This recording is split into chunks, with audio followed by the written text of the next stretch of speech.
Welcome to CinePro, where we bring your favorite movies back to life with quick recaps, hidden details, and everything you missed. The movie begins with the train station. Out of nowhere, a weird noise echoed from the train tunnel. The unsettling sound grew stronger, even messing with things around. Sebastian, a guy in the crowd, sensed something off. He contemplated leaving, but hesitated a bit too long. People near the tunnel are affected by the eerie sound. They are visibly transformed by it, their eyes changing colors. They started hurling themselves onto the train tracks. As the train approached, they moved toward it as if they were captivated by it. In the chaos, Sebastian nearly tumbled onto the tracks, but miraculously kept his balance, narrowly avoiding disaster. Shortly after, his wife called, urging him to come home immediately and to pick up their daughter Anna from school. As the situation around him escalated, Sebastian witnessed his co-workers beginning to take their own lives right before his eyes. Fear took over, and he fled the office. Outside, a man fell from above and landed on his car, destroying it on impact. The city had descended into chaos. People ran in panic. Vehicles sped out of control. Accidents occurred everywhere. Somehow, Sebastian managed to escape and rushed toward Anna's school. Upon arriving, he found the staff dead and the building in ruins. Fires burned through classrooms, and children were paralyzed with fear. Grabbing Anna, he shielded her as they made their way through the destruction. On the way, they passed a church where a priest stopped him. The man tells Sebastian that what is happening is a divine gift, a miracle. But Sebastian had no interest in miracles as he only wanted to keep his family safe. Without another word, he continued on. Outside, he finally spotted his wife, but just moments after they were reunited, a speeding car came out of nowhere and struck her, killing her instantly. 9 months later, Sebastian and his daughter Anna are spending time together in an abandoned skateboarding stadium. Their peace is abruptly shattered when they hear a noise and flee, only to be ambushed by a group of blind robbers who steal all their food. Though hurt, Sebastian tries to fight back, but Anna stops him. Later, he thanks her, realizing the attackers were just starving and desperate. On the radio, there is a warning stating that some strange aliens are outside, and everyone is advised not to look directly at them, as they can control minds and cause people to harm themselves. Sebastian, along with Anna, covers his eyes and goes outside. He approaches some strangers, who have also covered their eyes with cloth, and asks if they have any food, as he hasn't eaten in days. At first, they hesitate to help, but Sebastian tells them he is an engineer and knows the location of his company's generator, which can provide electricity and heat. Suddenly, the strange energy of the alien aura begins to approach them, and they decide to take Sebastian with them. They lead him to their secret facility, where many survivors are hiding. One of the men, Marcial, notices Sebastian's injury and tells him to see Liliana, a doctor who is also in hiding. She treats Sebastian's wounds and asks what happened. He replies that he got into a fight with some thugs. Later, she gives him food, and all the survivors gather around a fireplace. A blind man begins to share his story, saying the aliens nearly caught him, but he blinded himself with a knife and barely escaped. He also shares that the aliens mark their victims with a strange eye symbol on the forehead. Later, when everyone is asleep in a bus, Sebastian suddenly starts the vehicle. Liliana asks him why he's turning it on, but Sebastian coldly says that everything is going to be okay and accelerates. The others wake up and try to stop him, but he grips the wheel firmly and drives faster, destroying the facility and everything in his path. Eventually, the bus crashes and flips over, injuring everyone. At that moment, the aliens arrive. Marcial, heavily injured, stumbles out of the bus and accidentally looks at the aliens. He immediately kills himself with a piece of sharp shrapnel. Liliana also steps out, trembling but keeping her eyes shut. Sebastian calmly tells her not to worry and forcefully opens her eyes with his fingers. She catches a glimpse of the aliens and dies. Another man sees the aliens and throws his lit cigarette into the leaking petrol from the bus, setting off an explosion that engulfs everything in flames. Sebastian sees the golden light of souls leaving through the victims' bodies. It is then revealed that Anna is merely an illusion of Sebastian's mind. She praises him, calling him a savior, and tells him he did the right thing, as now everyone's souls will be in a better place. Sebastian walks through a dark corridor and comes across several people crucified on a wall, their hands bound. Most are already dead, but One man is barely clinging to life. With his last breath, the man whispers that the creatures tormenting them are monsters from another galaxy and that they will kill everyone. But Sebastian, unmoved, quietly insists they are angels. He gently closes the dying man's eyes and watches in his mind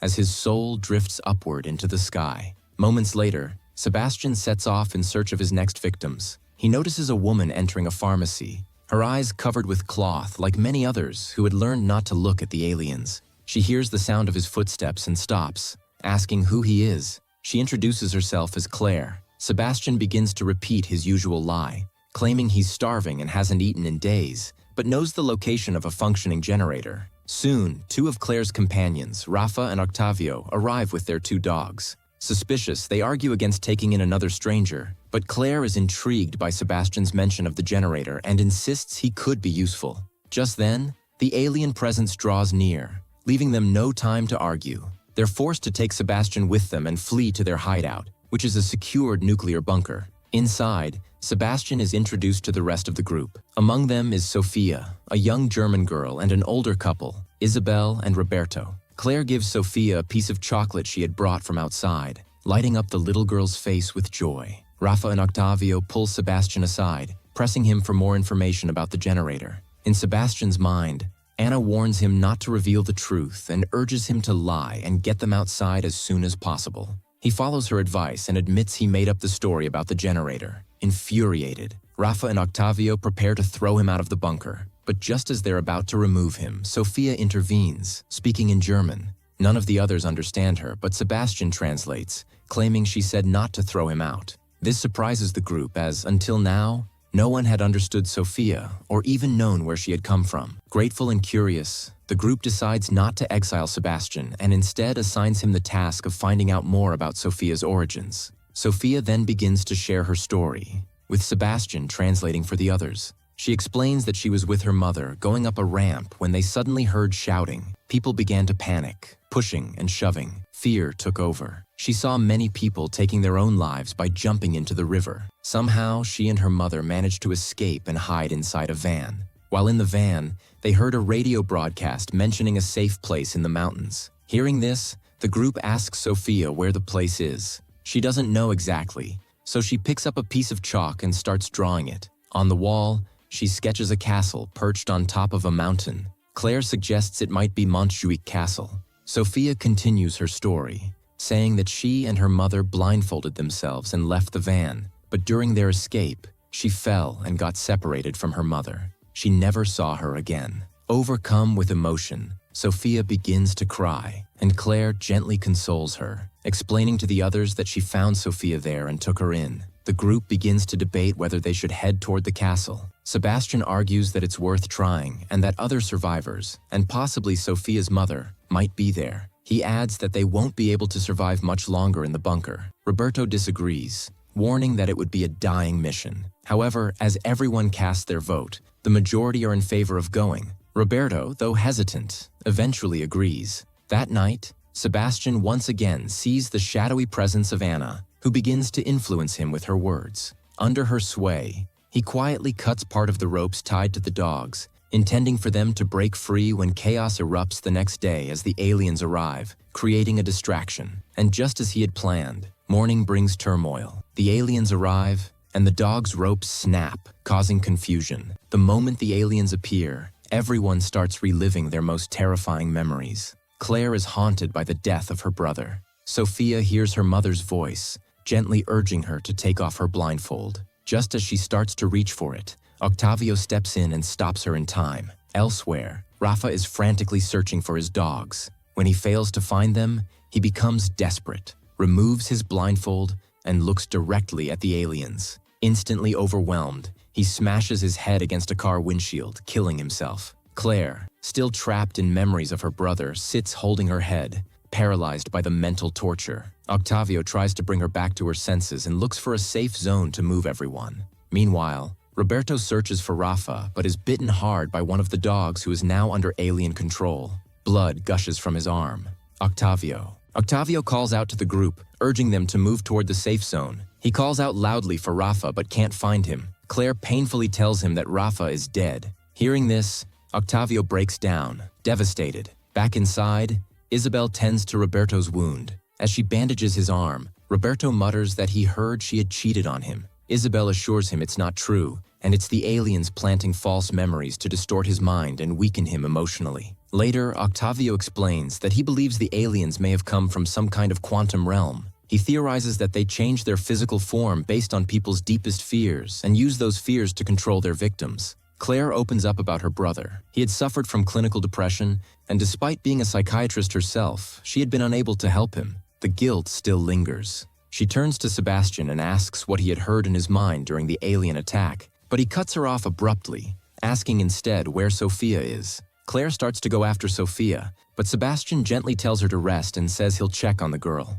He finds Sophia sitting alone, quietly sobbing. He kneels beside her and offers her a locket, which is the one he had once given to Anna on her birthday. The scene then shifts to a memory from 7 months earlier on Anna's birthday. Sebastian kisses her and promises that they'll celebrate soon. Back in the present, Anna's voice echoes in Sebastian's mind, questioning why he gave her pendant to Sophia. As he stands there, Claire walks in and, noticing something off, asks who Anna really is. Is she his wife or daughter since Sophia's pendant had Anna's name engraved on it? She presses further, asking if it was Anna's voice he heard when the aliens arrived. Claire, revealing that she is a psychiatrist, gently offers to help him, assuring him she doesn't want anything in return. She tries to explain that what he's experiencing is a form of manipulation by the aliens and that he needs to confront it. She shares her own experience, how she too had heard the voice of her deceased brother, but she realized it wasn't real. Behind Claire, Anna's illusion tries to sway Sebastian again, urging him not to believe Claire. Sebastian is visibly conflicted,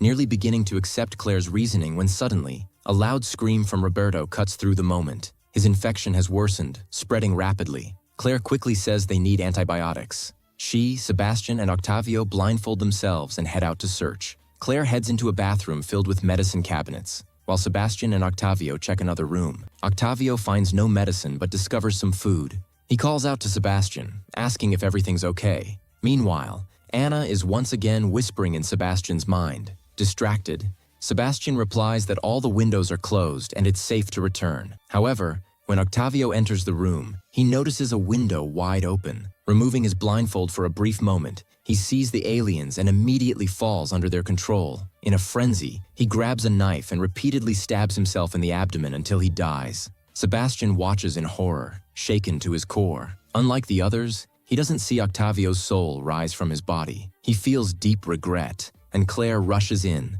drawn by the commotion, and quickly tells Sebastian they need to leave. Anna's voice continues to call to him, urging him to remove Claire's blindfold, but Claire pulls him away before he can act. Back, they rejoin Isabel and Roberto. Isabel asks where Octavio is, and Claire sobbily responds that he didn't make it. She hands the antibiotics to Isabel for Roberto's treatment. Isabel then asks why Sebastian is sitting apart from everyone. Claire explains that he's deeply shaken and believes Octavio died because he might have left the window open.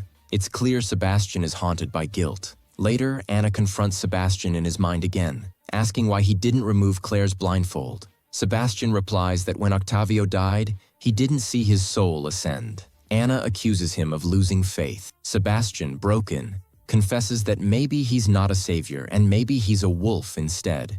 As Claire, Sebastian, and the elderly couple venture outside again, they encounter people under alien control known as seers. The leader of the seers is none other than the same priest Sebastian had met at the church 9 months ago. In the rush and confusion, the elderly couple, Roberto and Isabel, get separated from the rest of the group. The aliens surround them swiftly. They understand that this is the end. Roberto looks at Isabel, longing for one last moment with her. They remove their blindfolds, share a silent farewell, and are overtaken. Meanwhile, Claire discovers Sebastian's goggles through which he can see easily. The truth hits her immediately. Sebastian has been lying the entire time.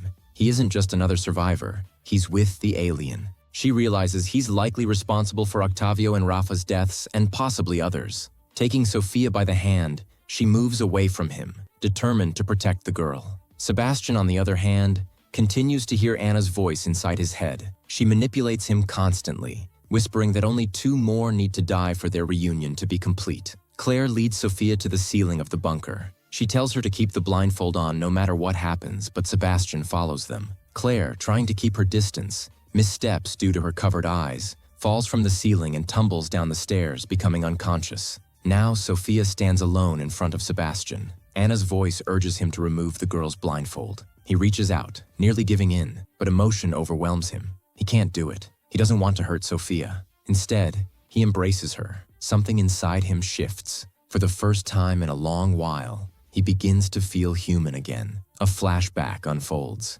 7 months earlier, on Anna's birthday, Sebastian is celebrating with his daughter. The joy doesn't last. The priest invades their home. He takes Anna and Sebastian to the ceiling. There, he smears ink in the shape of an eye onto Anna's forehead and forces her to open her eyes. She falls under the influence of the aliens and throws herself off the edge. Sebastian is shattered. He looks at the priest in rage, but then makes eye contact with the aliens. That's all it takes. They take control of his mind. Anna's spectral form appears beside him, holding his hand, telling him they will be reunited. Back in the present, Sebastian returns to Claire and Sophia. He tries to explain, to express his remorse. Claire doesn't trust him and keeps her distance, but Sebastian insists he was deceived. He truly believed he was chosen, but now sees it was all a lie. He only wants to help them survive. Unlike the others, he can see the aliens clearly and remain alive. It's the only advantage he has left. On the other side, the seers begin to pursue the trio.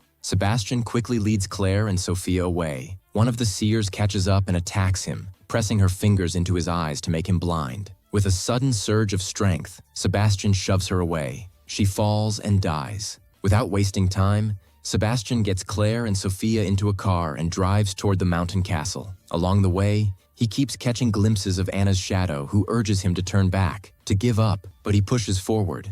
Eventually, he reaches the base of the cable lift tower, which is the only route leading directly to the mountain where the army has established a safe zone inside the castle. He stops the car near the main entrance, blocking any easy path for the seers to follow. Helping Claire and Sophia out, he then sets fire to the vehicle by igniting its fuel tank. This cable lift is their final escape. As Claire and Sophia prepare to board, Sebastian tells them it's time to part ways. Claire urges him to come with them, but he insists on staying behind to delay the seers. Claire reluctantly says goodbye, and together with Sophia begins the ascent. During the climb, Sophia nearly slips through a gap between the stairs and starts to fall. Claire reacts instantly, grabbing her hand just in time. Realizing they won't make it otherwise, she removes her blindfold to help guide them to safety, knowing full well the risk. Meanwhile, the father arrives with his followers. Just as they reach the car, it explodes in a massive blast with flames and smoke erupting everywhere,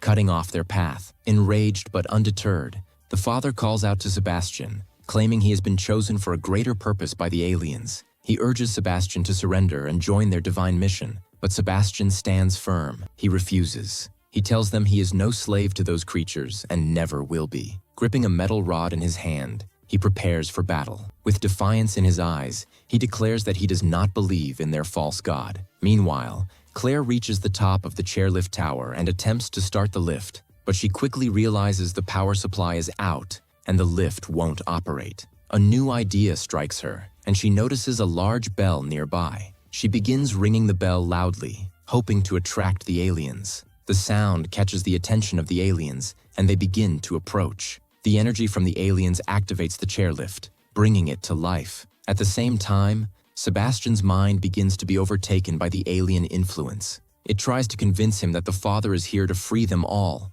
to lead them to freedom. As he watches the flames from the car, he sees the image of Anna standing in the fire, fully consumed by the flames. The vision almost breaks his resolve, but he fights to regain control.